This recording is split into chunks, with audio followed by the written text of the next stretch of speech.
नमस्कार, मी संदीप देसाई. बुलेटिनची सुरुवात करू एका ब्रेकिंग बातमीने. रामाच्या अस्तित्वावर काही लोकांनी प्रश्न उपस्थित केल्याचं म्हणत देवेंद्र फडणवीस यांनी विरोधकांवर निशाणा साधलाय.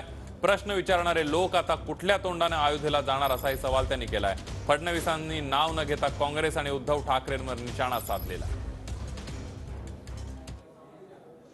ज्यांनी रामाला विरोध केला, अरे तेच लोक आहेत. राम काल्पनिक होते. रामाचा जन्म अयोध्येतच झाला याचा कोणताही पुरावा नाही. हे तेच लोक आहेत की ज्यांनी 2011 साली सुप्रीम कोर्टामध्ये ॲफिडेव्हिट देऊन सांगितलं की राम सेतू नावाचा कुठला सेतूच अस्तित्वात नाही.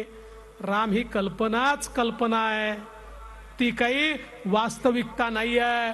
त्यामुळे त्या ठिकाणी जे स्ट्रक्चर आहे ते तोडायला आमची कुठली हरकत नाही. ते स्ट्रक्चर तोडून त्या ठिकाणी बोटी जाण्याकरता मार्ग तयार करा, अशा प्रकारचं ॲफिडेव्हिट यांनी दिलं होतं. आता ते कोणत्या तोंडाने जातील?